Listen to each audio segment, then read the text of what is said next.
She had been a mother of the church for a long time, but mothers of the church don't make any money. Preachers do. If you preach, you're making money off of the money that goes into the tip jar that day. The tip jar? Exactly. Collection? That's what I'm saying. That's what it is. It is a tip jar. It's a tip jar. Hold on a minute, man. I'm just so ready to get the next week and a half over with. Probably won't be able to drink anymore, but at least I'll know what life is going to look like. It's probably one of my last shots on the show.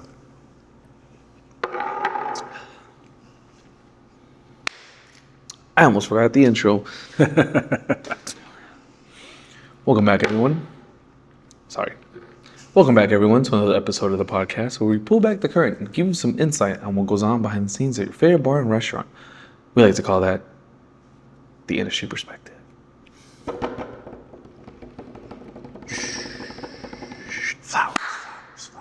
Fireworks, confetti. What's up, motherfuckers? How are you doing today, my guy?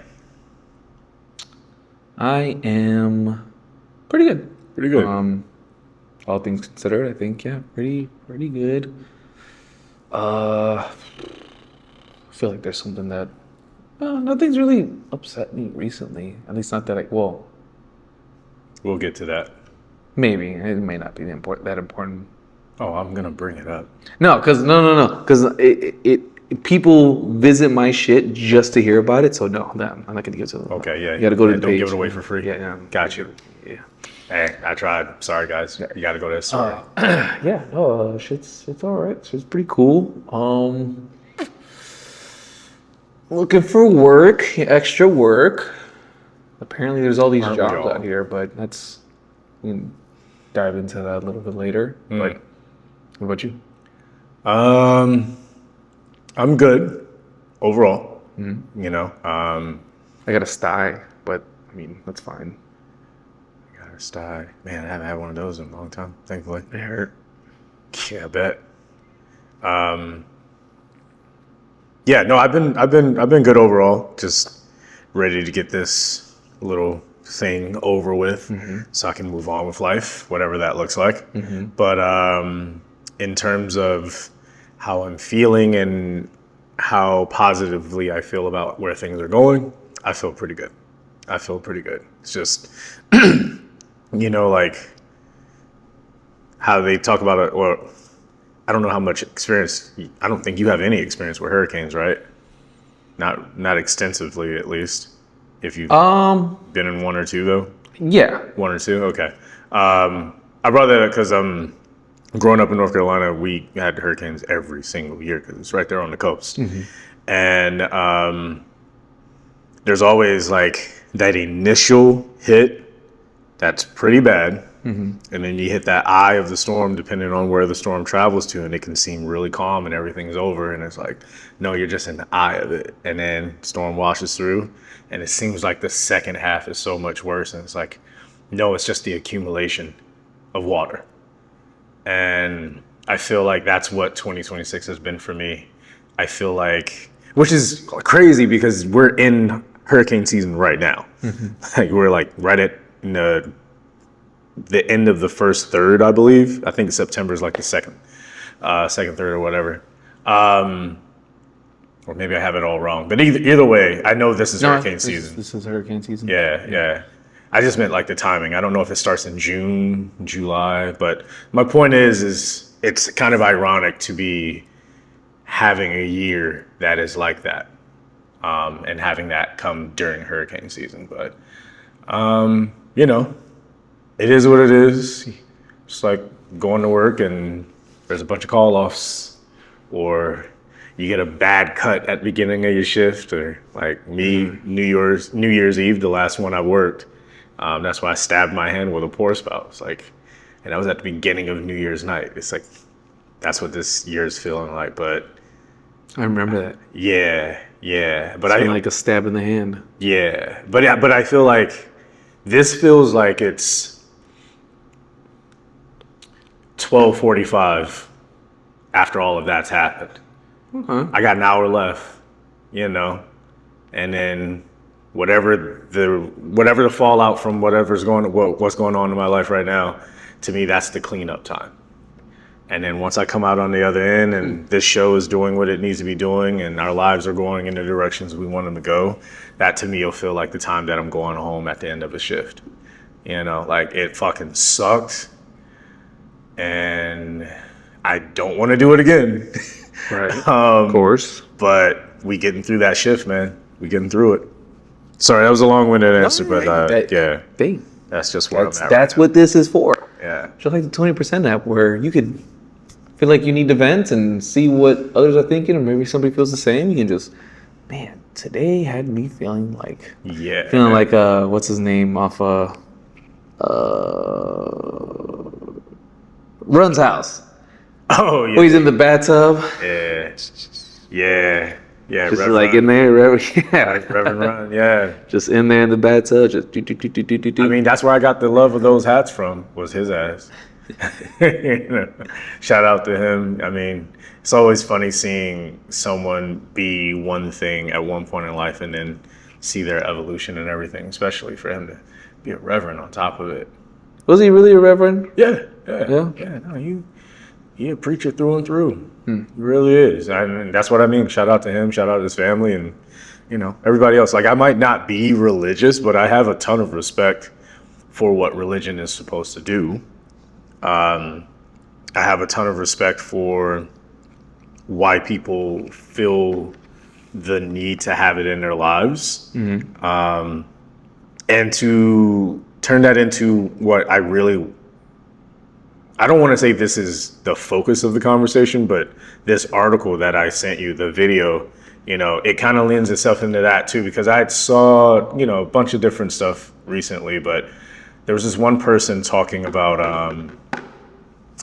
they were just talking about like the institutions and laws that we're supposed to be following.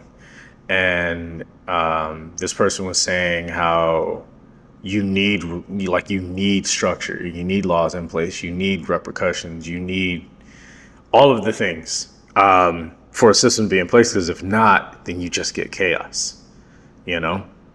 And I want to take that a step further today, because I want to explore where I believe we are really lost when it comes to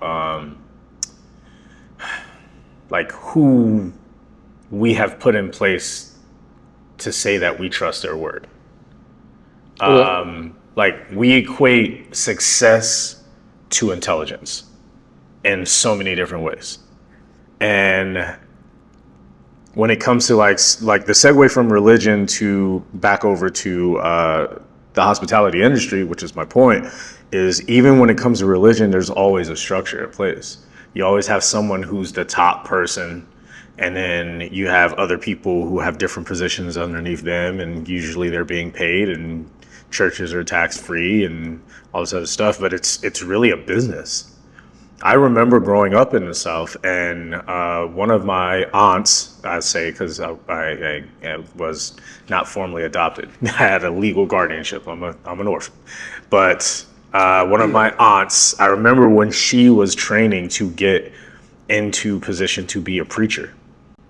She had been a mother of the church for a long time, but mothers of the church don't make any money. Preachers do. If you preach, you're making money off of the money that goes into the tip jar that day. The tip jar? Exactly. Collection? That's what I'm saying. That's what it is. It is a tip jar. It's a tip jar. Hold on a minute, man. It is a tip jar. Wow. And it is a tip jar. Go ahead on, Pastor. Let me pay you for you giving me the word and giving me the lesson of this day. And for me to be able to come to this place to see all my friends and hang out and have a good time. Fellowship. And half the time you're just talking shit about each other, and you're figuring out what bar you're going to go to or restaurant you're going to go to terrorize the rest of the fucking wait staff that's there, because you just came from your holier than thou moment. But really what it was you sitting there for hours being lectured to about how to live your life, and then at the end judging other people within the church, because everyone has their cliques and it's just like high school. But the people at the top are taking all of your tip money to pay for the structure, of course, and then they divvy it out amongst themselves. And we have the same thing happening with our government and with our business, because we are equating the success of getting to a point where you're a preacher, a pastor, a reverend, the head of a church. You're making more money than anyone else, and it's always a level up, and it's always political. It's always maneuvering these back channels and doing all these things just to get the tip money. So y'all ain't that much different from us than what you think you are, like, to be perfectly honest. And I just really want to highlight that fucking video I sent you the other day, about that Chef Creole guy in Miami and the arrogance that he and other business owners have with the decisions that they've made the last few years. Yeah. I'd love to get your opinion on that, because I've been talking for a while. Yeah, so he was basically saying how, you know, because of ICE and all that stuff, some people got taken or whatever, and he's like, I don't have any Americans knocking down on my door to this and that, and it's like nobody's lining up, like, especially the service industry, nobody wants to work. And I'm like, I thinking to myself, well, maybe you just fucking suck. As maybe the way you run your business just fucking sucks. Maybe that's why nobody wants to work for you. Because I can say for myself, I have looked for for a second job, you know, just to just pick up a day or two here or whatever. Nobody calls back. No, I'm qualified. I don't even want to say I'm overqualified. I am qualified. I will dumb it down enough to be qualified for the job. So I am more than qualified, but I'm not overqualified. I think that's fucking stupid. Unless you're applying to be a fucking brain surgeon or something, or if you're applying to be an MA and you have a degree in neuroscience and surgery. Yes, but as far as like the service industry, if I've been bartending for X amount of years and I just want a bar back or bus, there's no such thing as overqualification. I'm sorry, that does not exist. I'm not asking. That phrase really has, sorry to interrupt, I'm just saying that phrase has really been put on people into the workforce, when really it's just code for, I don't want to pay you what you're worth. Yeah. That's all overqualification means. I don't want to pay you what your resume says that you're worth. But if you're saying, like you're saying, I don't care about that, pay me what the job is, but hire me and stop acting like you don't need And help. that's goes in tandem with what I was saying on the train about like high-end places. It's like, I don't care enough to tell you which red wine goes with that cut of steak. Like, I don't give a fuck. I don't get paid enough to do that. So if you don't want to pay me for what I'm actually worth, that's fine. Pay me this, and you're gonna get this. You'll get this portion of my resume because that's what you pay for. You get what you pay for. That's fair. I mean, because I can do this, you're not paying. I'm sorry, you're not paying me for that. You want that? Pay me more. So I feel like it's like, oh, Paulo, but you just kind of answered no, not really, no, because both things can be true at once. I can be qualified for these things, but if you're only paying me for this, why the fuck am I gonna do this for free? Right. I saw a video where this kid was talking about how, like, basically saying, you know, his manager people had called off, and their manager had asked him, like, hey, can you stay for like 3 hours to help us with the rush? And this kid was like, no, I got dinner plans with my family. But then his coworker was like, oh man, can you help us, man? It would really mean a lot. It would really. And they were like, all right, I fuck with y'all, so of course I'm gonna help you.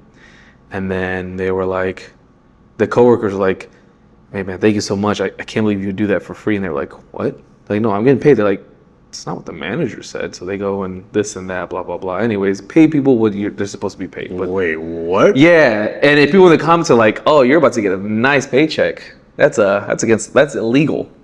And the manager was like, no way, ain't no way.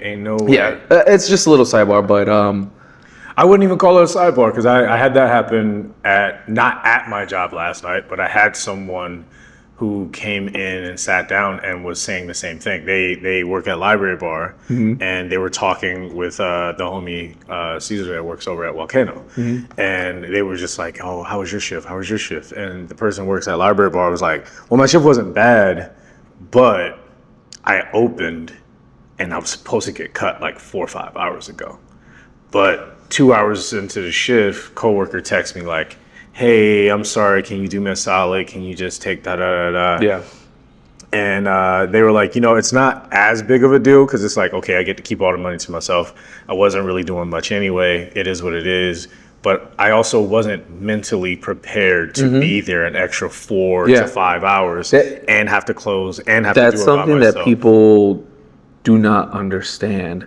And real quick, Oh, they do. They just don't respect us. real quick, to the story I was saying, the manager told them the reason they weren't paying them is because they weren't on the schedule for those extra 3 hours. So like, oh, you're not technically on the schedule for those 3 hours, so I can't pay you. Still bullshit. That's illegal. It's illegal. But yeah, people they don't care. But to the commoner, to the common rabble, you guys don't seem to understand. Like, oh, it's just a couple hours. What's it? Yeah, but we weren't prepared. We thought our last 20 minutes. All right, I got to do this and that. I'm gonna go out of here, or shower, or work out, and this and that. I have this part of my day that I cut out to do these things. It's like, can you stay a couple hours? It's like, I mean, I guess I can. Now it's like, oh shit. Well, now I gotta have to reset my mind, reset how I'm gonna go about the things that even if it was fucking laundry, and you were gonna do your laundry once you got home after cleaning up at 9, 10, 11, 12, 1 in the morning, or at 5, 6, 7, 8 p.m. after the dinner rush or whatever, before the dinner rush. It doesn't fucking matter.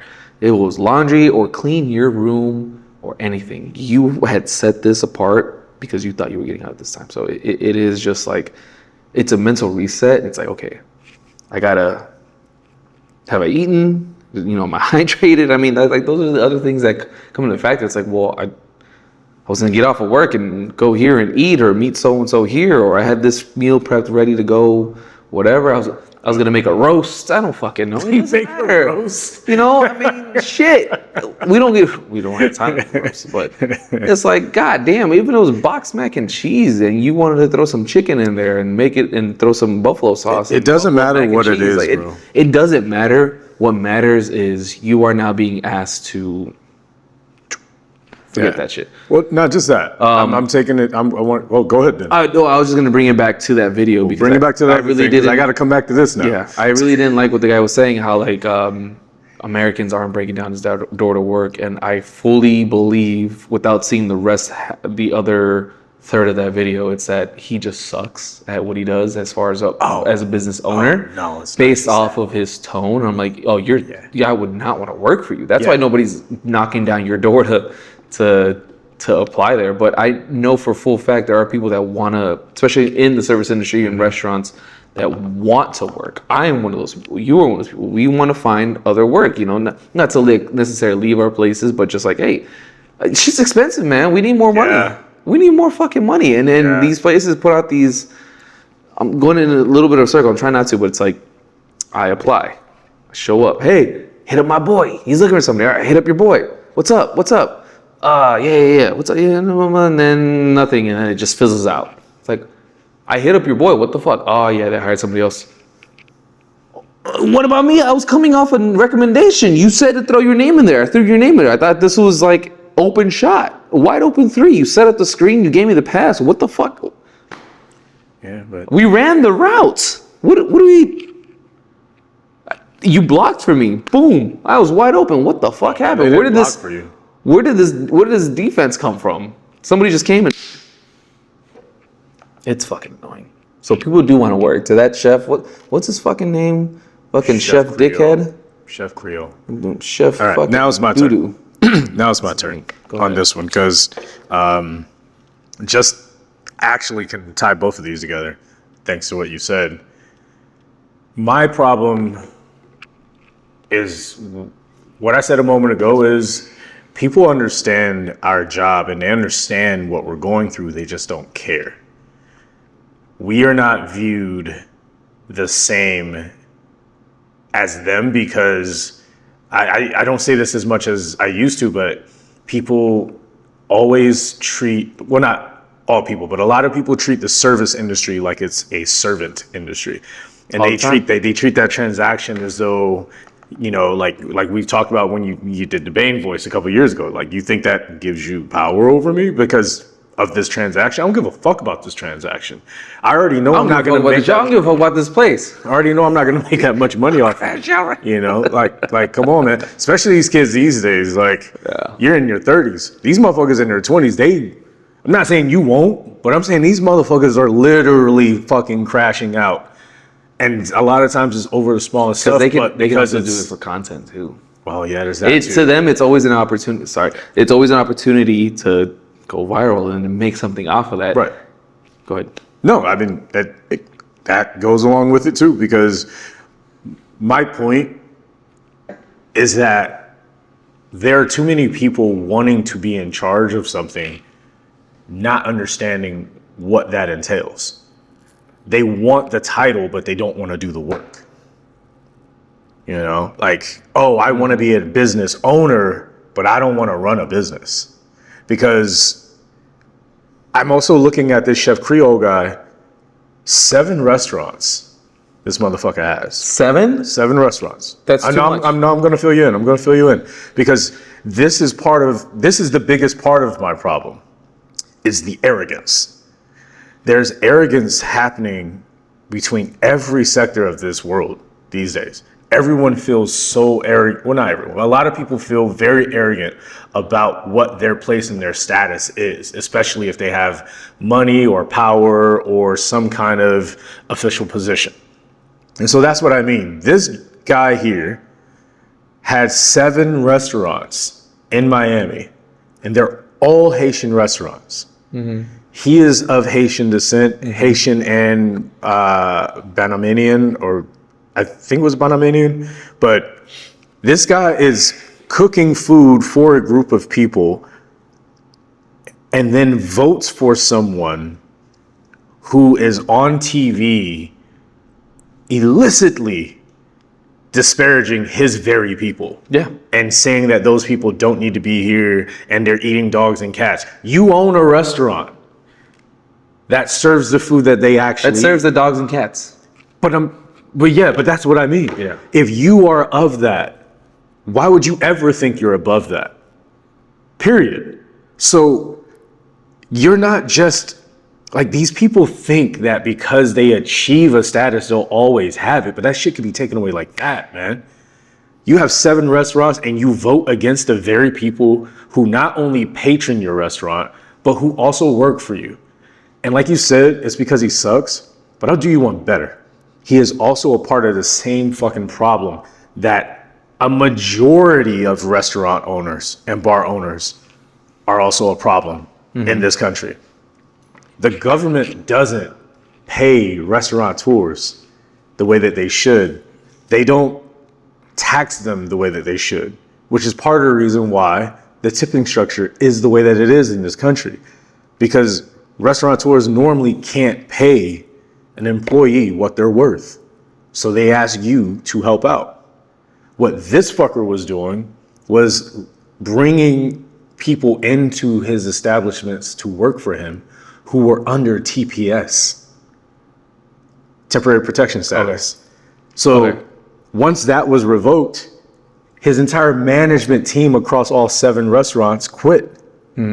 So what that shows, and it showed in the comments as far as people understanding, like, you could tell who worked in the service industry or who at least understands business and service industry.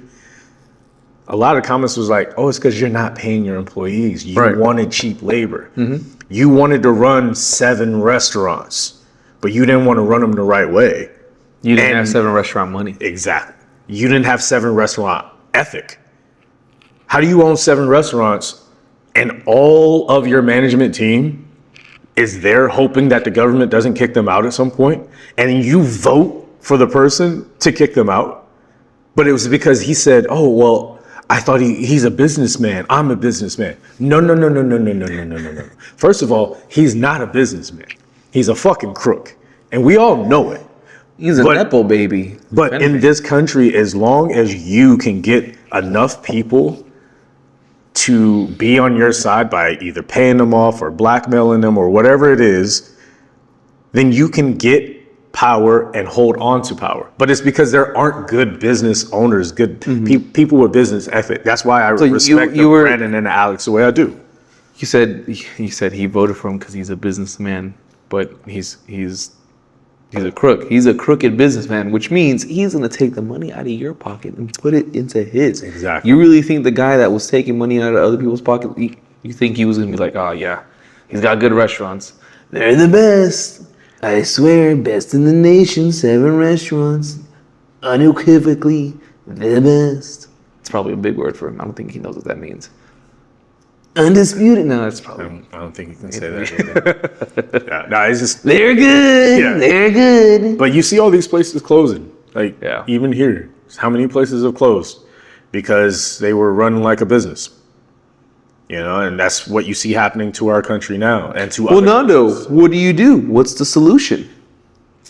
Well, you don't run a business with it like a business. What do you mean by that? It's a business. It's got to make money. What do you do? That doesn't make any sense. What are you talking about? I don't know that the person who owns this business runs his business that way. He does not. Well, all right then. There's your answer. He does not. I rest my case. The guys at Spring Street do not run it. I mean, how many times do we see fucking Brandon behind the bar? Yeah. I mean, when we were there at the tasting, he literally Jumped went behind the bar? and Jumped behind the bar. Jump behind the bar. And I was like, "How long are you gonna be here?" He's like, "Until 9." Oh, Until look, 9. you're starting your shit. Until the closer comes in. Yeah. It's like, yeah, is he making money? Maybe off of the tips, but I mean, I'm not. Yeah, but he's also the business owner. He's the owner, if so he it's is not like he's money, making it's an just hourly. going back into the business. It's just yeah, exactly. Those tips is just so he's just getting paid based off of whatever profits the business makes. So he's not really making money. He's just this is mine. I gotta run this shit, man. Yeah. So I wonder how much that fucking chef was back there. Anyways, I wanted to show something. Before you show that, just to close this out. Part of my reason, like I said, for bringing that up, it definitely isn't just a political thing. I'm talking about people in general. I'm talking about people who get themselves into a position of power, a position of status, and then hoard that over you. And then you got people who wish to attain that status and think that proximity equals equality, and it doesn't. Just because someone is willing to let you stand next to them for a short amount of time doesn't mean you get to stand there forever. And it damn sure don't mean you're on the same foot. You're not on equal footing at all, for sure. They will have one of their people shoot you away and make you think it's your fault. Like, stop trusting people just because you are hoping for a leg up or to be helped down the road because they'll help me when they can. Maybe they will, maybe they won't.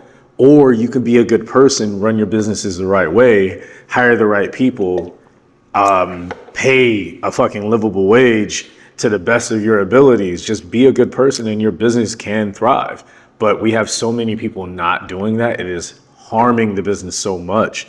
That's why we've lost so many establishments. That's why people looking for a second job or even a first job because they lost their other one is hard for them to find one, because now having someone say they're blocking for you and they got you and we're going to score this fucking touchdown, it's like, no, they're not going to be able to, because they didn't know that there are fucking 50 other applicants on the other side. And the manager might not even be a real manager.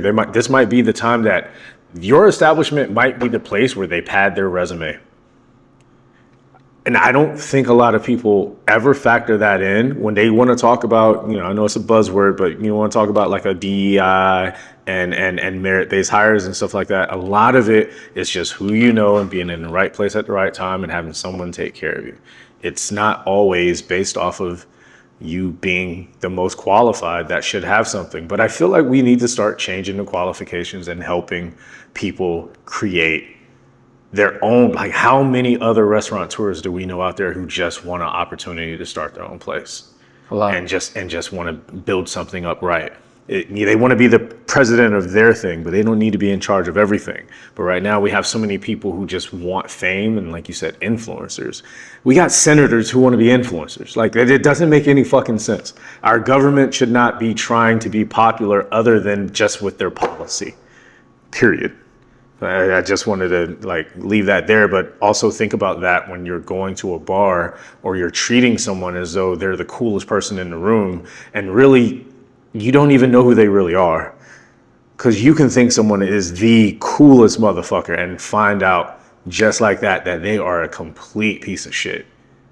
And it's up to you if you're going to continue to say like, oh, well, never been that way with me. Yeah, but I just told you about the other time that he did it. So stop saying, oh, I don't know, or oh, I like, no, it doesn't work like that, man. Like, that's when you go from religious practices to help you live your life to a cult to tell you how to live your life. And I'm done. I'm off of my soapbox. I'm getting off of it. Yeah, I got nothing to. Yeah. Oh, hi. Didn't see you there. Did you enjoy that episode? Make sure you download the 20% app, available on iOS and soon on Android. It's a space for us to discuss the night shenanigans, look for work, vent, cry, whatever it may be. 20%. Download it. Or I hope you never get tipped again. The worst tips for you ever. Hope you get the worst customers that have every allergy known to man, and now that responsibility falls on your shoulders. Download it. Or else.